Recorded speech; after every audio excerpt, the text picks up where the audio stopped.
So what is imposter syndrome? I must admit I've seen a few variations on themes around it, but the one I quite like is this one: a pattern of thoughts in which an individual doubts their skills, talents, or accomplishments, and has an internalized fear being exposed as a fraud. Research in 2019 done by Total Jobs suggested that up to 70% of us, male or female, of all ages, and regardless of the years of work experience we have experienced it at some point. So it's quite common. And as someone who has personally experienced it, I'm glad to say it's fairly common, and it even impacts admired and famous people like Michelle Obama, Tom Hanks, Jodie Foster, Albert Einstein, Maya Angelou, and Arianna Huffington, just to name a few people who have spoken out publicly about this. So what we're going to kick off with is find out how common this is with our audience, and we've set up a poll. So could our audience please vote using the poll on whether they have personally experienced this or not? And don't worry, we will only get to see the results and not how you vote. Is that something we can cover again? So how do we...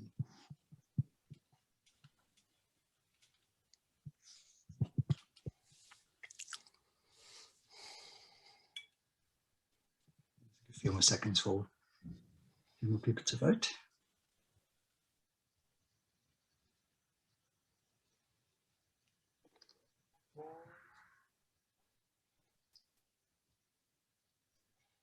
Okay, well, I guess that's very common in our audience. Only one person, 4% not having experienced this. So can I get rid of those? Is that share results? Okay.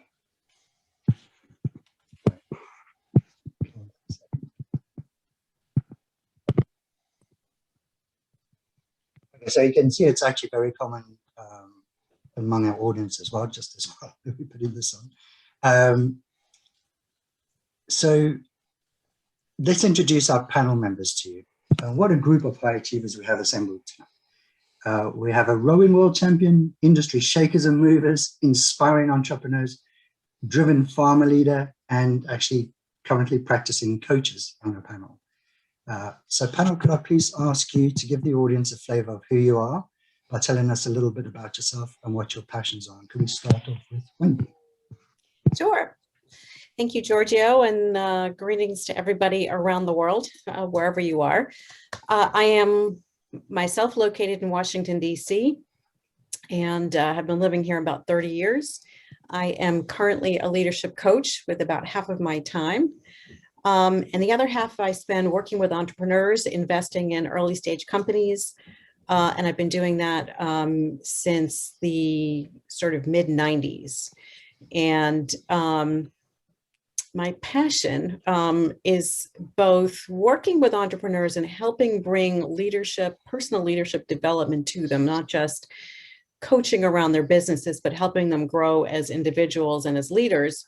And my other passion is helping people who've never invested in early stage companies, particularly women, understand what it is they have to contribute to that investment process, and how a lot of life experiences, a lot of common sense, a lot that they've lived through can be great contributors, even if they don't have financial or business backgrounds. So that's me. Fantastic. Thank you very much. Jane, you're on mute. There you go. All right. So thanks. Great to have such a big audience touching, I think, a really important topic for discussion. So thanks for organising this. So my background is I started out as an academic in molecular biology and went on to join a biotech startup in the early 90s, which was very successful. We actually made a drug called Humira, which became the best-selling drug in the world, and I think possibly still is. That company was called Cambridge Antibody Technology, and we were acquired by AstraZeneca. And my career kind of grew into being a bench scientist in a small biotech through to being head of the R&D facility for the biologics unit of AZ in Cambridge. And then, so that was over a period of 2.5 decades, really, where we spent a lot of time making some really interesting medicines. And then a couple of years ago, I left to be a founder of my own antibody discovery company, trying to understand why people are well and why people stay well and what makes them well. So a really interesting career. And I'd say my passions, certainly from a very young child, was science. I used to collect rainwater in the garden and monitor. I used to be a big data collector, see how much rain there was every week, and there was a lot in Yorkshire, which is where I grew up.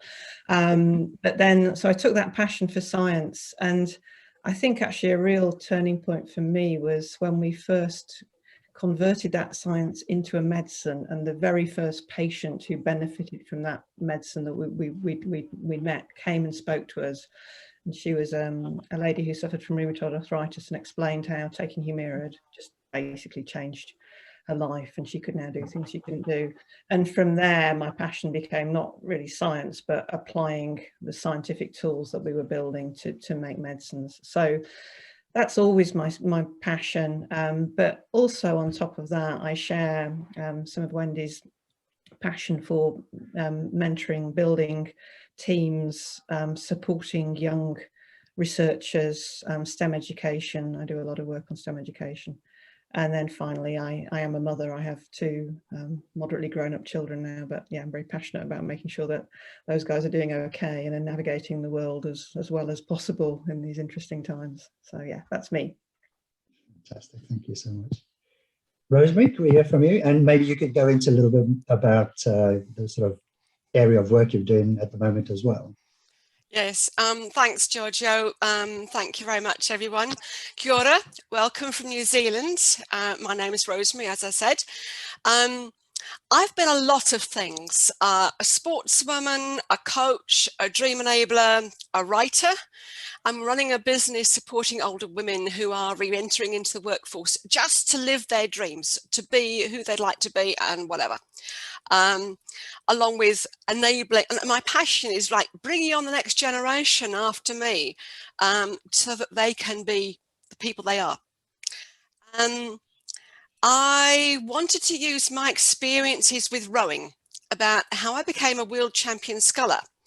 The ideas behind the motivation and the psychology used in high performance sport that I wanted to bring to this discussion on imposter syndrome. And if you look at my backdrop, I've chosen a single sculler on Lake Twizel, which is on the World Championship circuit, because it gives you an idea of how lonely this sport can be. The key idea I want to share with you is that with the phenomenon of imposter syndrome, it's a self-doubt in one's abilities can be a two-edged sword. It can either destroy you, cripple you so you can't move for your fear, or you can use it to cut a sway through life to your goal. When I was rowing, I had a crippling self-doubt that I wasn't good enough, that feeling somebody would discover I was a fraud. And yet, in the same breath, it also motivated me and fueled my drive to perfect my technique, to be fitter than the people that I was training with, who were often men. And the long story short, it's a complicated, dynamic relationship that led me to the pinnacle of my sporting achievements. I thought it might be helpful to start the quick summary of why people feel that they're imposters and how it often manifests themselves in its behavior. And when we look at why I potentially have this crippling self-doubt can also be the key to the success. The initial research done by Pauline Clance and Susan Nemes discovered this widespread pattern of highly accomplished women dismissing their accomplishments and believing that their success would disappear once others discovered their awful secret. They were imposters. It's a chronic self-doubt. It's prevalent, as you know, among high achievers, And originally, Clancy Mays interviewed professional women across a range of employment sectors. But the additional research has found that it's more common among women in marginalised communities, women of colour, the LGBTQ communities, women who are alone in a male environment. And it's not exclusive to women, as Giorgio has pointed out. Men also experience this phenomenon too. And there's a number of factors, one or combinations of these, that contribute to it. The way you were raised. You could be a student. You work in an organisation that feeds the self-doubt. You're working alone in professional isolation. Or you work in a creative field where you're always looking for new ideas and ways of expressing them. You could be a stranger in a foreign land, moving from one culture to another. Or you represent an entire social group where you strive for excellence because making any mistake is going to give the men with the amount of power that they have to appoint the next woman the excuse that, oh, we can't appoint another woman, she's no good, they're no good. And these feelings that imposter syndrome generates can manifest itself in a number of behaviours. There's the perfectionist who set the excellency high goals that manifest itself almost as a control freak, as they're the only ones who can do anything to their expectations of a high standard. The super women who push themselves harder and faster to achieve their goals.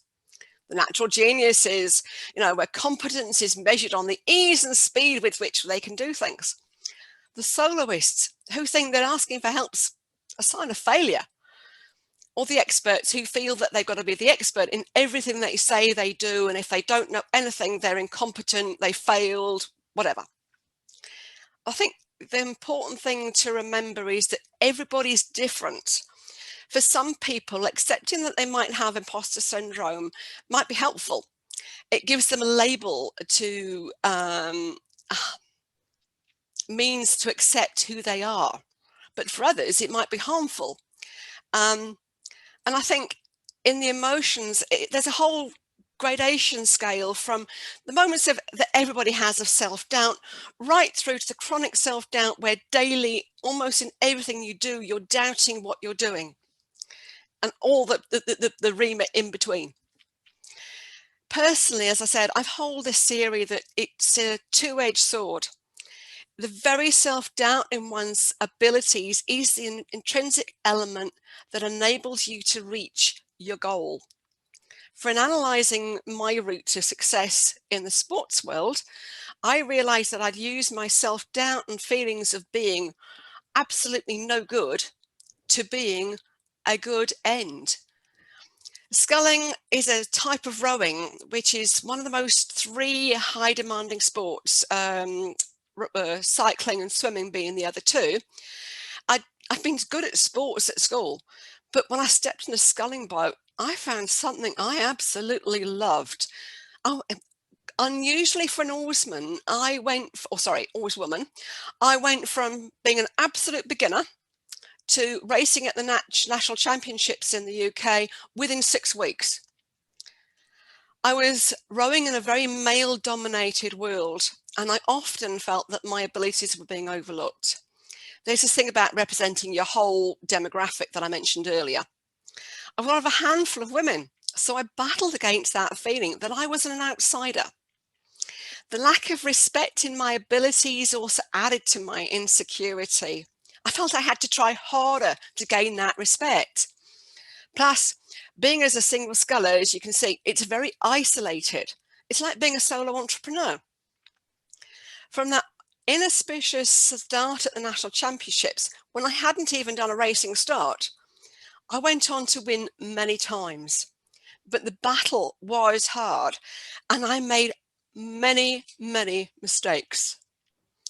After losing, I would get off the water exhausted and be told, well, you should have done this and you should have done that by one of my fellow oarsmen. I just dreamt of winning a medal at the World Championships, which was being held in the UK. I recognised I needed someone to help me get over that feeling that I was no good and help me to win. So I approached one coach who was having a series of successes with women's crews. "Oh, I don't know anything about sculling," he responded. "Yes," but I replied, "you have something that you can teach me, something far more important than how to scull. I want you to teach me how to win." We went on from there. So with the World Championships as my goal, I worked with this coach to refocus my feelings of insecurity and self-doubt, to use them to help me to win. I recognized that asking for someone for help was not a sign of weakness.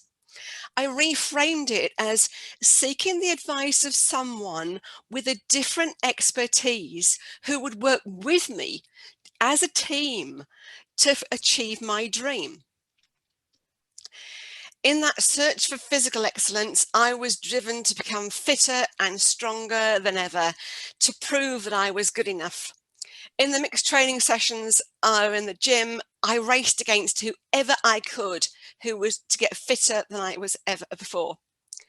On the water, I analysed every single stroke, spending hours on my sculling technique, erasing deficiencies, anything that would slow the boat down, trying to make it go as smoothly as possible. Each outing, I crawled out of that boat exhausted, barely able to stand. From one perspective, you might say I was trying to be Superwoman. But from my perspective, I was just trying to get better. I was desperate to get faster. All this work continued until the day I found myself sitting on the start line of the World Championships, a bag of nerves. Was I good enough? Would I do it? After all this work, was I going to be good enough? I was struggling to keep my knees from knocking and my breathing under control. And as anyone here will knows, the first thing that goes when you're under stress is your breathing. But if you're going to row well, you need to be able to breathe properly. So this is where the imposter syndrome was a bit of a hindrance. But at the same time, that fear of not being good enough also helped motivate me. Like I said, it's this double-edged sword. And then once I got started, hearing my coach yell, "You can do this," from the sidelines, helped squash that feeling of the insecurity. I refocused on being who I was, an excellent sculler. It reorientated my motivation, my adrenaline, my energy, where I was needed. So on reflection about the influence that imposter syndrome's had on me, I would say that I've accepted my feelings of being inferior, that my success is a fluke, and it will never go away. I've learned to accept that imposter syndrome will always be with me to a certain degree. It could have been a monster that destroyed me, but that same monster's been tamed. It's become a friend. And the message that I've got is that you can use it to your advantage by setting your own criteria for success, not the ones that are imposed on you by the perception that you have to be this or that. What this world needs is you, just as the way you are. Use that intrinsic ability of self-reflection to think about who you are, focusing on your strengths, and identify those areas that might need further development. Use it as a motivation to train or work harder. Employ that restless search for excellency in the search for new drugs, as we've seen with the COVID-19 vaccines. But also recognize when you achieve your goal. Reframe that perception that you're not showing off by being Superwoman or Superman, right? But that you could be somebody else's role model, something to aspire to. I even found men adopting my training techniques and changing their attitudes towards women because of what I was doing. Give yourself permission to accept that you have triggers. There could be words, there could be certain situations that trigger those unwanted emotions. Learning to recognize those triggers and adopt strategies to deal with them will go a long way to stopping them derailing you. Find yourself a supporter, a mentor, a coach, a group of friends who, whatever works for you, that will stop this feeling of isolation. It took me a long time to acknowledge that ignoring this monster made her worse. Recognizing that she existed calmed her down, and she's worked with me to become a friend. I wish everyone here success in whatever you do, because I'm passionate about helping other people succeed, because I just know you can do it. Thank you. Thank you. What a wonderful story. Thank you for sharing such a personal journey. It's lovely to hear it. And amazing. I hope everyone's really enjoyed that. In helping women you've coached with imposter syndrome, have you found any age groups that are particularly, in your experience, affected by it? Is there any bias that you've seen with women you're helping? Sorry, who was that addressed to? To you, sorry, Rosemary. Oh, sorry. No, I haven't.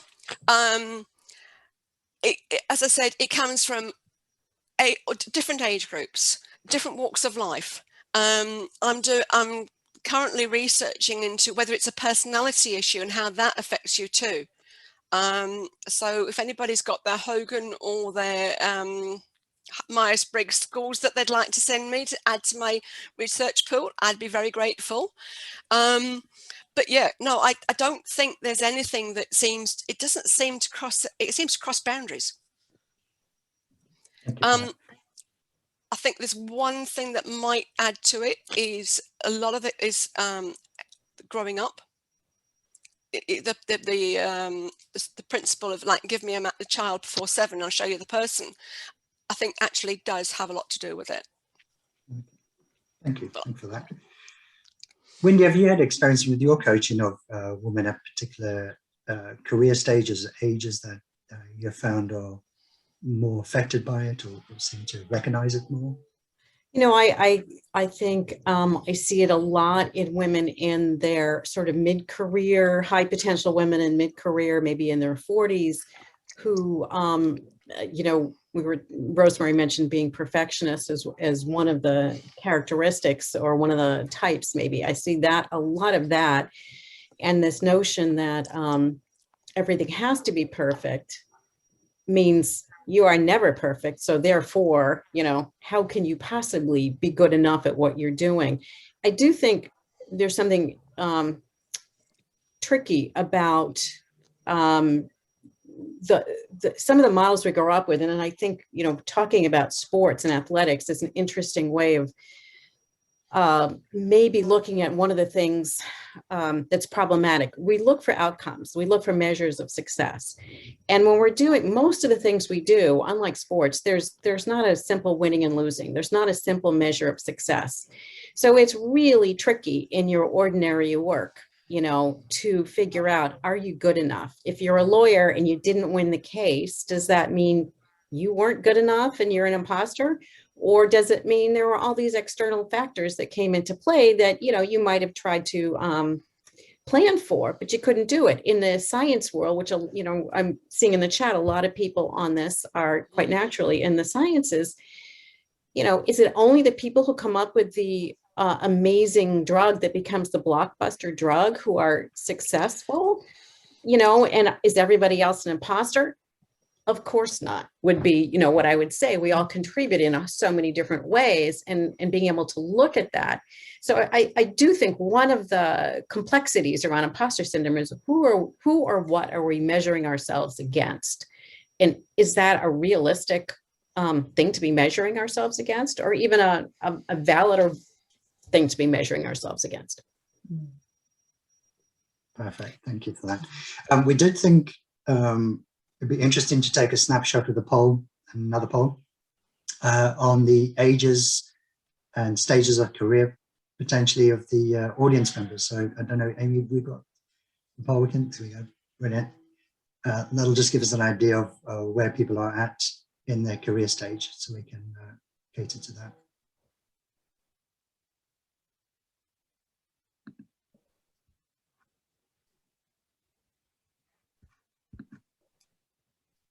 And whilst we're doing that, Jane, is that something you've come across with people you've worked with? Have you noticed it bias to any career stage? Or I think it comes and goes. I mean, from my own personal experience, I suffered very badly from imposter syndrome when I was a student. You know, I got a place at Cambridge and always felt that was a lucky break. You know, I never sort of felt a fraud. I just thought I had an unusual amount of luck.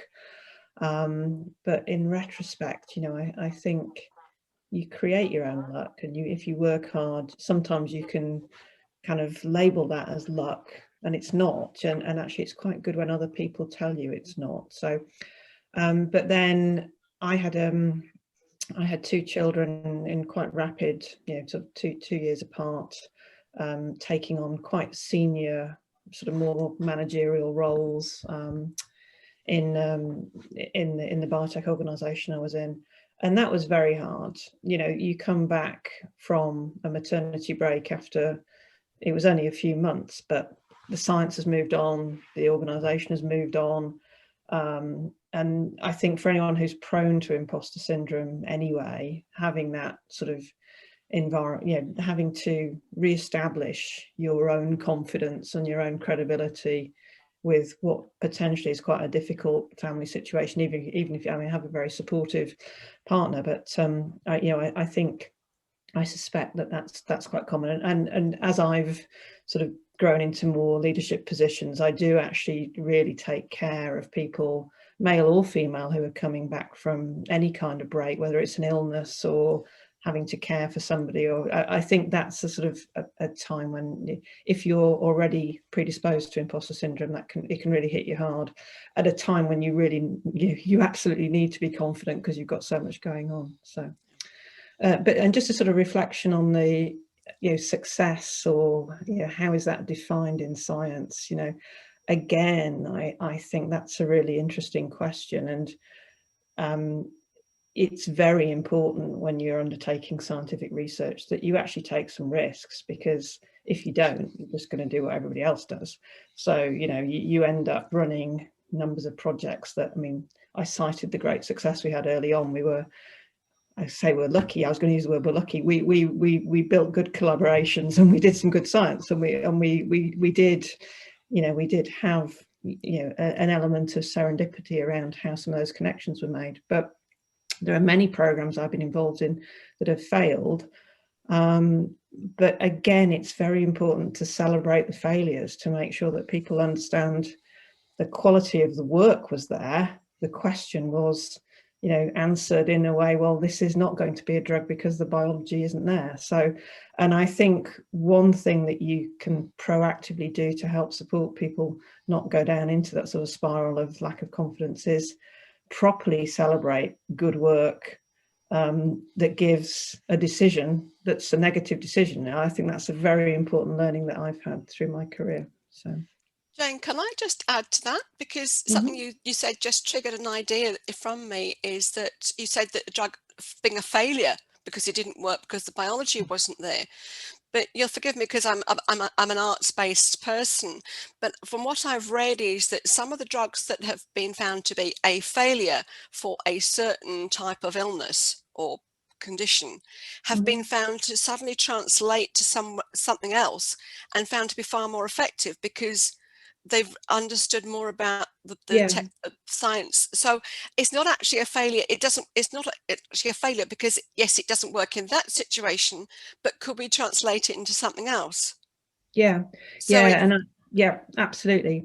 And I hate the word failure actually in science. Yeah. There is no, all there is data and decisions about data, you know, and a failure is a proactive good decision based on data not to take something forward, you know. And I think that's a really very positive way of thinking about the scientific environment, which I think could really help people's confidence. Yeah, and failures ultimately are learning points, and without failures, absolutely. you get better from that. So we should celebrate the failures sometimes as well. Although that's much harder to do, but we should certainly try. So the poll results, we had about 20% at early stage, close to 50% mid stage, and let's say 35% at mature stage. That gives you an idea of the people we have on the audience tonight. So one of the big questions coming into this obviously was, if you have imposter syndrome, what techniques are there that you can use to help yourself either overcome it, deal with it, cope with it, keep it at bay, or acknowledge it? So can we start with Wendy? Do you have some techniques you help people? Yeah, I do. Yeah, I do. And it's funny, I'm not sure I've ever used them on myself, as you say that. I don't know. It's easier to coach other people than coach yourself, isn't it? The first one is, as we've all, I think is evident here, is to recognize you're not alone, right? Everybody has it at some point or another. But what I really do encourage people to do is kind of, imposter syndrome is that voice in your head, right? So get the voice out of your head and onto paper. What is that voice actually saying? What are the different things it's saying? And write them down and look at them. So you pull them out of yourself and you can look at them a little bit more objectively. As you look at them, try to figure out, who are you? What is it that you're contributing? What do you bring? And it's not just sort of skills and strengths, but we're talking about failure. What is it that you managed to go through? What did you take away from it? And how is that something that you're bringing into your next experience for somebody? That knowledge you gained about that failure or that innovation or assumption that didn't work. What is it that you're bringing? And then, Giorgio, you talked about risks. So we've all talked about risks. So what are the risks of whatever it is you're thinking about doing that's making you feel like an imposter? And can you actually quantify those risks? What's the risk of that happening? Is it 10%? Is it 50%? Is it 75%? And most often, I think people discover the risk is a lot lower when they quantify it than it's feeling like it is. And then what are the odds of it actually happening? So now you've got a 10% risk. So what are the odds of it happening? But then if it does happen, how bad is that? Is that terrible? Or is that, it's actually a risk I can tolerate? So I try to actually get people to do something very analytic with that emotional sense that they're feeling. And I think it helps people, both who are analytic, analyze, and then it helps people who are not so analytic create a structure to deal with the emotions that they're going through. And then I would add to that what I said before, which is adding that sort of other step of, who are you measuring yourself against as you're feeling this sense of being an imposter? Is it the successful CEO? Is it the movie star? Is it the celebrity? Is it the Nobel Prize winner? And is that really who you should be measuring yourself against? If you're an Olympic rower, yes. If you are like most of the rest of us, probably not the right measure. But really, in that instance, who should you be measuring yourself against? And I'll tell you this, that I didn't talk at all about any of my sense of being imposter syndrome, but we started a fund to invest in women entrepreneurs in the late 90s. And when we were doing it, there were next to no funds that existed investing just in women entrepreneurs. And so, of course, all the men running funds would say, well, we don't see the women entrepreneurs. And, we know what we're doing. So we all know about the sort of egos in venture capital in Silicon Valley. And even on the East Coast of the US, the egos are not so different. So we were investing in the tech boom, and we lived through the tech bust and 9/11 and the market crash of 2008 with a portfolio that was created in 98 and 99 and 2000 when valuations were skyrocketing. So for those of you who don't remember that time and sort of those implications, it meant that your portfolio values were kind of in the tank. And so we're feeling like complete failures, complete imposters. We have no idea what we're doing. Why do we ever think we should be investing in startup women? Well, it really took looking at, again, who are we comparing ourselves to? If we look at the Silicon Valley funds from 1999, they didn't do very well if you looked at them in 2005 and 2009. And it really took kind of understanding that everybody was experiencing very similar results to realize we were not imposters. So who are you comparing yourself to? And make sure it's the right reference set when you're assessing your own competence. That's great. I particularly like the risk related view that you take. I think that's quite important. That someone with a finance background, it makes a lot of sense. And I must admit, it's something I've used myself to make decisions on, you know, what's the risk if it does go wrong, what's the likelihood of it going wrong in the first place? What's the likelihood of it being something catastrophic? And it generally it's acceptable. Absolutely. Jane, I think you've mentioned strategies before when we've spoken in the past about people you've worked with, helping them. Yeah. Essentially something you've used yourself. Yeah, I mean, I think there's a number of elements to that. So I think firstly, you know, Rosemary mentioned turning this sort of into becoming an expert and how you sort of manage that. I think, you know, in the early days of my suffering from imposter syndrome, I did a lot of preparation to mitigate the risk, and I found that comforting but not sustainable, because as your role expands, you end up spending all your time over preparing. So sort of trying to understand you know, where I did feel that I wasn't as necessarily as well equipped as I could be for a certain meeting, making sure that I knew who else in the meeting was and turning the tables and getting help from them, and being prepared to sort of admit and ask for advice. So I think sort of getting that right level of preparation. And then the other thing that I found quite useful was sort of almost testing myself to take small steps outside of my comfort zone, and saying, oh, well, that was okay. I can do the next thing. I can do the next thing. I think sort of quite a nice progression in my career with my relationship with the UK Trade Association for the biotech industry, the BIA, which has been around, you know, throughout my career. And I started engaging in that just by going to events and talking to people that I didn't know, which was quite a big deal for me, because I still am an introvert, but I've trained myself not to be. So started out by going to events, talking to people. I then presented at an event, and that was sort of okay. And then somebody said, why don't you stand for the board? And I managed to get elected to the board, really prepared for my first board meetings. And then that became a bit more natural.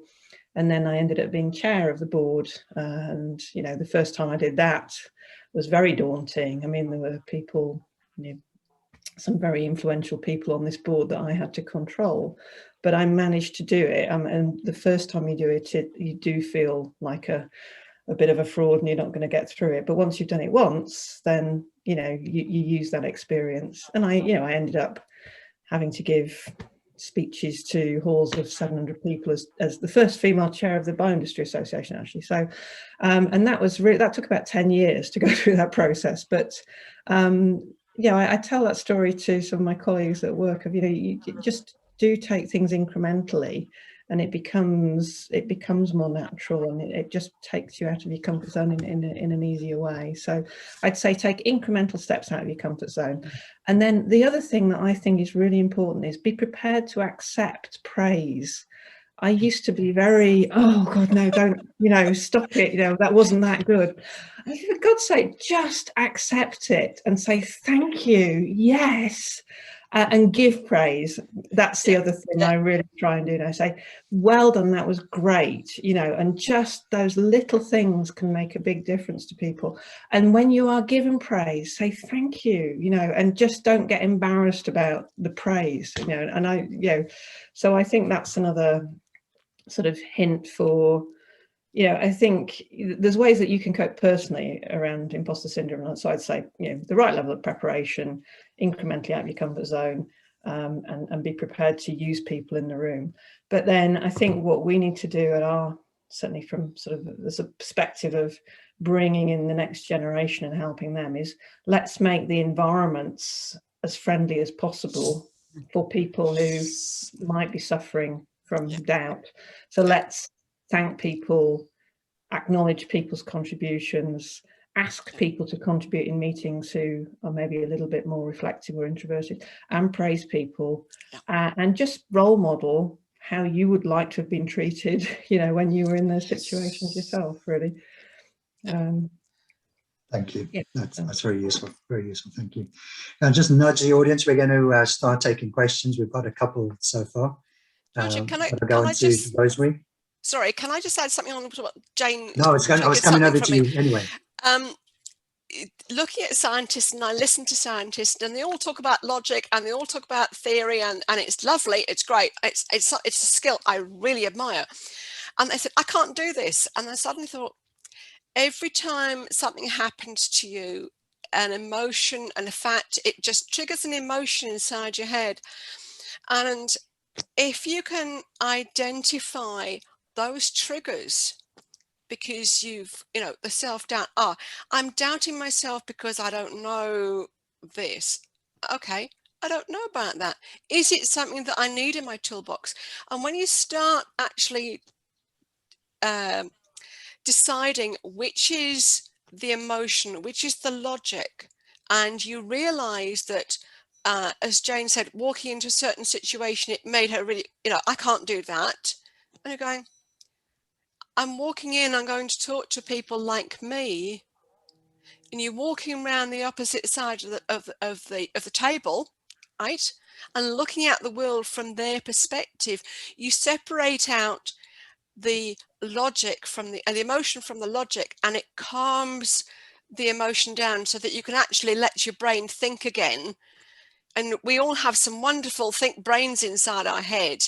I mean, I sit around the table thinking, I couldn't do that. I've got, you know, looking at all the PhDs that must be in the chat box, you know, people in the chat box, they must have PhDs coming out of their ears. And I'm going, I can't do that. What am I talking? What am I on this panel for? And I went, stop. I'm not stupid. I've got 4 degrees in 4 different subjects, but it's using my skill to translate into something else, and something from somebody on the other side of the table going, wow. And it's separating out that emotion from the logic and going, I'm triggered because that situation in a previous time made me feel like that. This is different. I'm talking to that. I'm just going to talk to this person because they want to know about a certain subject. They've got something else to say too. And Jane, as you said, you know, giving praise and acknowledging the praise and the information that you've been given before the input is given to you, it becomes a change of information. You get rid of this emotional thing. Thank you. Great. Were you about to say something, Wendy? Well, so many things keep coming up that I want to reiterate. The one about praise, for one thing. I had one coaching client, and really the homework every time was, you're going to track when someone praised you, and all you're going to say is thank you, and you're going to write it down. Yep. And at the end of every day, you're going to just look at that rather than tell this person, why, no, you really didn't deserve the praise. And that really was homework. And it had an effect. I mean, she started recognizing what she was doing.